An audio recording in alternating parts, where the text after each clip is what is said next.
उद्घाटन करिबा समस्त करताली देवा फिता काटिया अनंत एक बार हरि बोलो जय मां मंगला की जय मां मंगला की जय मां मंगला की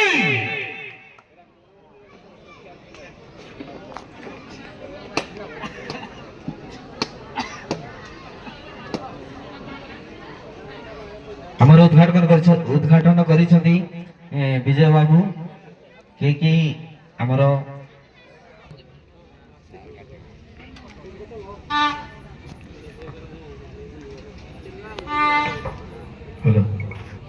उत्कलीय जनशक्ति समाज मंगल संघर श्रीजुक्त हरमन सार से उद्घाटन कर जय जगन्नाथ बोला देख बार हरि बोलो जय मां मंगला की जय मां मंगला की जय मां मंगला की जय जगन्नाथ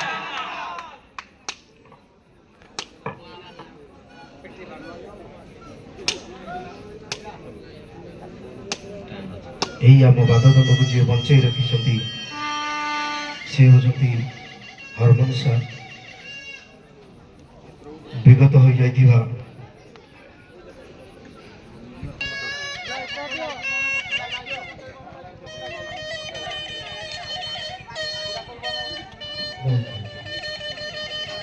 स्टार्ट करिए भाई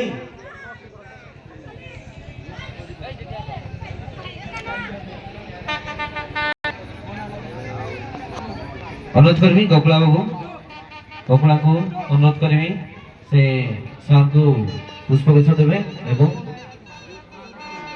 हरमन सार को उत्तरी देवे एवं पुष्पगुच्छ देवे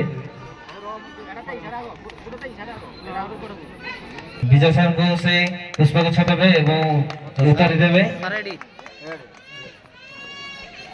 ठीक है शांति रहिबा फोटो उठेला परे तब कैंसर लाइट समस्त करताली देबा आहारी पाखरे हाथ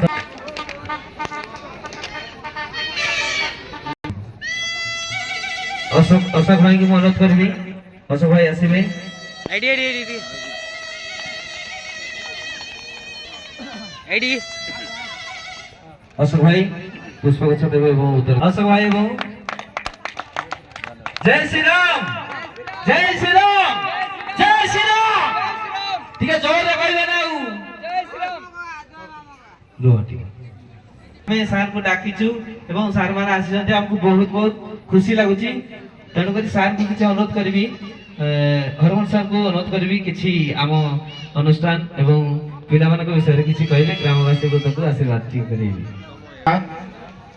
जय मां मंगला ओम नमः शिवाय जाओ आज बड़ सौभाग्यर दिन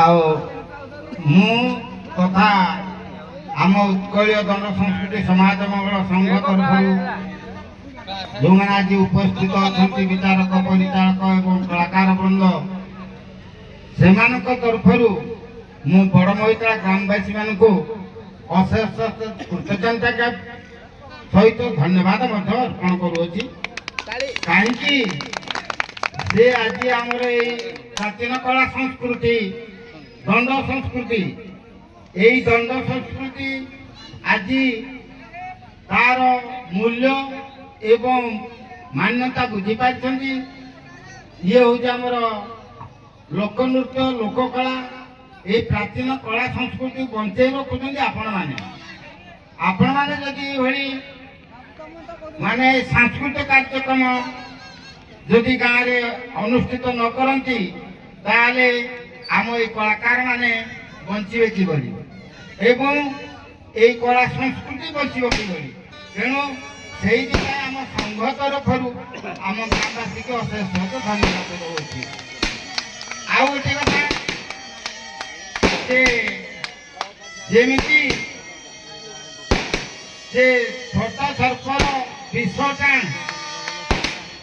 एड़िकी जे गाँ कहबनी 15-20 घर बड़ मैतला एड़े बड़ अनुष्ठान कर जोड़ा कि गोटे गोटे बड़ बड़ गाँ मठ ये ଅନୁଷ୍ଠାନ ବା ଏମିତି ଖର୍ଚ୍ଚ କରିକିରି କରିପାରୁନାହାନ୍ତି। ଇଏ ହେଉଛି ମନୋବଳ ଏବଂ ଆଗ୍ରହ। ମନୋବଳ ଆଉ ଆଗ୍ରହ ଥିଲେ ନିଶ୍ଚିତ ଭାବରେ ଯେକୌଣସି କାର୍ଯ୍ୟ କୃତ କାର୍ଯ୍ୟ ହେଇପାରିବା।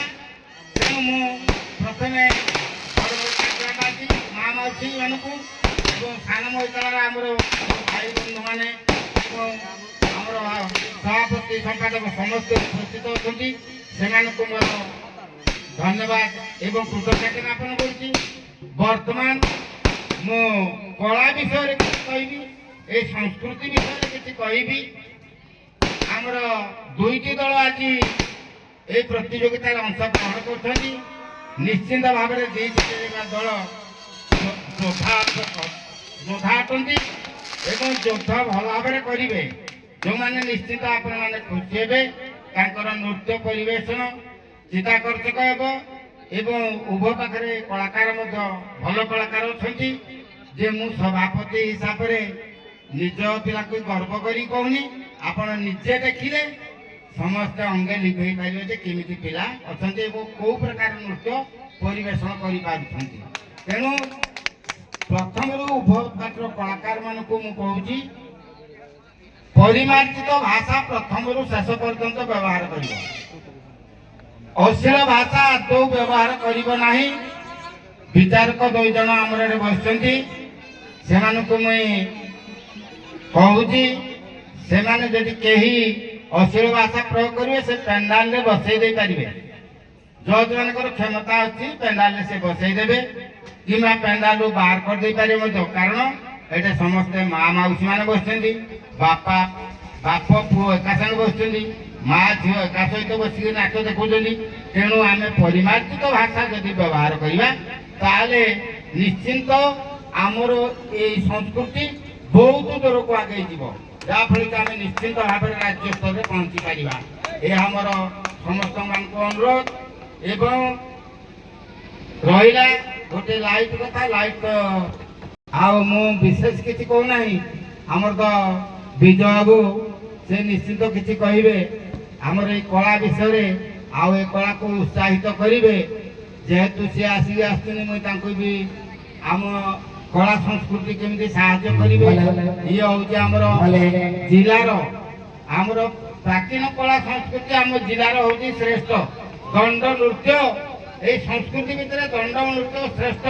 ଯେମିତି କଟକ ସାଇଡ୍, ଯାଜପୁର ସାଇଡ୍ରେ ଆମର ହେଉଛି ଅପେରା, ଆମର ଏଇଠି ହେଉଛି କଳା ସଂସ୍କୃତି ହେଉଛି ଦଣ୍ଡ। এই ଦଣ୍ଡକୁ ସାହାଯ୍ୟ କରିବା ପାଇଁ ମୁଁ ବିଜୟଙ୍କୁ କହିଛି ଯେ ଆମକୁ କ'ଣ କେଉଁ ପ୍ରକାର ସାହାଯ୍ୟ କରିବେ, ଯେଉଁଟାକି ଆମ ସଂଘ ଆହୁରି ଟିକେ ଆଗେଇବ। ମୁଁ ବିଶେଷ କିଛି କହୁନାହିଁ। ଗ୍ରାମବାସୀକୁ ଆଉ ଥରେ ଧନ୍ୟବାଦ ଦେଇ ମୁଁ ମୋର ବକ୍ତବ୍ୟ ଶେଷ କରୁଛି। ଜୟ ହିନ୍ଦ, ଜୟ ଜଗନ୍ନାଥ। ଧନ୍ୟବାଦ ସାର୍।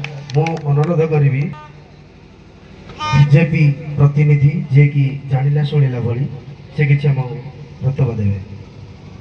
ଜୟ ମା ମଙ୍ଗଳା।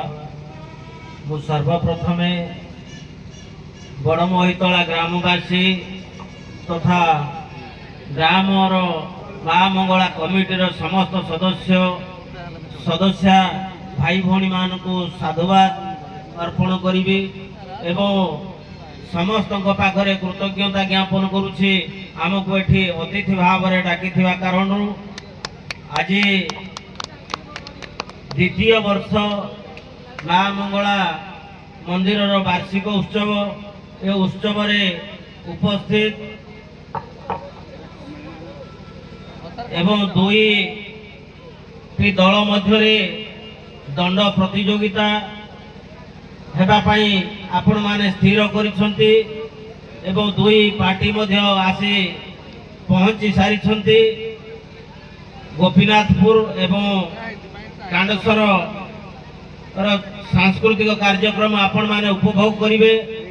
ଏଠି ଉପସ୍ଥିତ ଥିବା ସମସ୍ତଙ୍କୁ ମୋର ସ୍ୱାଗତ ଏବଂ ଅଭିନନ୍ଦନ। ଆଜି ଏ କାର୍ଯ୍ୟକ୍ରମରେ ଉପସ୍ଥିତ ଅଛନ୍ତି ଆମ ପଞ୍ଚାୟତର ଗୌରବ ତଥା ଉତ୍କଳୀୟ ଦଣ୍ଡ ସମାଜର ସଭାପତି ହରମୋହନ ସାର୍ ମହାଶୟ ଏବଂ ଦଣ୍ଡ ପ୍ରତିଯୋଗିତାକୁ ପରିଚାଳନା କରିବା ପାଇଁ ଦୁଇ ଜଜ୍ ମଧ୍ୟ ଉପସ୍ଥିତ ଅଛନ୍ତି। ସାନ ମହିତଳା, ବଡ଼ ମହିତଳା, ନତଡ଼ା, ଆମ୍ବପାଳ ଏବଂ ମୋର ନଜରରେ ନିଶା ଏବଂ କାଳିଆକଟା ଏ ଅଞ୍ଚଳରୁ ସବୁ ଅଞ୍ଚଳରୁ ଦର୍ଶକମାନେ ମଧ୍ୟ ଉପସ୍ଥିତ ଅଛନ୍ତି। ସମସ୍ତଙ୍କୁ ଅନୁରୋଧ କରିବି ସମସ୍ତେ ଶାନ୍ତି ଶୃଙ୍ଖଳା ବଜାୟ ରଖି ଏ ସାଂସ୍କୃତିକ କାର୍ଯ୍ୟକ୍ରମକୁ ଉପଭୋଗ କରିବା ଏବଂ ସମସ୍ତଙ୍କୁ ଆଉ ଥରେ ସ୍ୱାଗତ କରିକି ଆଜିର କାର୍ଯ୍ୟକ୍ରମକୁ ଆଗେଇ ନେବା। ଏବଂ ସାର୍ ଗୋଟିଏ ମୋତେ ଗୁରୁ ଦାୟିତ୍ୱ ଦେଲେ, ଯେଉଁ ସଂସ୍କୃତି ବଞ୍ଚି ରହିବା ପାଇଁ ତାର ଗୋଟେ ଆଖଡ଼ାଶାଳା ଏବଂ ଗୋଟେ ଅଫିସ ଦରକାର ଅଛି। ସେ ଅଫିସ ପାଇଁ ତାଙ୍କର ଗୋଟିଏ ଘର ହେଇସାରିଛି, ଆଉ କିଛି ଘରର ଆବଶ୍ୟକତା ଅଛି। ତାକୁ ମଧ୍ୟ ଆମର ସରକାରଙ୍କ ତରଫରୁ ମାନନୀୟ କେନ୍ଦ୍ରମନ୍ତ୍ରୀ ଧର୍ମେନ୍ଦ୍ର ପ୍ରଧାନ ଏବଂ ଏ ଅଞ୍ଚଳର ଲୋକପ୍ରିୟ ବିଧାୟକ ଅଗସ୍ତି ବେହେରାଙ୍କ ମାଧ୍ୟମରେ ଆମେ ନିଶ୍ଚିତ ଭାବରେ ଉତ୍କଳୀୟ ଦଣ୍ଡ ସମାଜର ଯେଉଁ ଘର ଅଛି ତାଙ୍କୁ କରିବା ପାଇଁ ଚେଷ୍ଟା ନିଶ୍ଚିତ ଭାବରେ କରିବୁ ଏବଂ ଏ କାର୍ଯ୍ୟକ୍ରମକୁ ଆଗେଇ ନେବା ପାଇଁ ଆମର ଜଜେସ୍ ମାନଙ୍କୁ ମୁଁ ଅନୁରୋଧ କରିବି। ଧନ୍ୟବାଦ ସାର୍। ମୁଁ ଅନୁରୋଧ କରିବି ଜବାବ।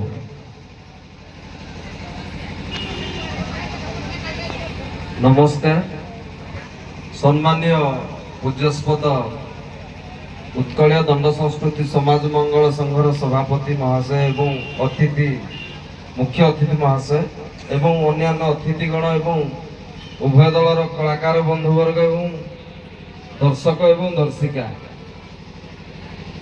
ସାର୍ଙ୍କ ଆଗରେ ବସିକି ଜଜମେଣ୍ଟ କରିବା ଆମେ ମୂର୍ଖତା।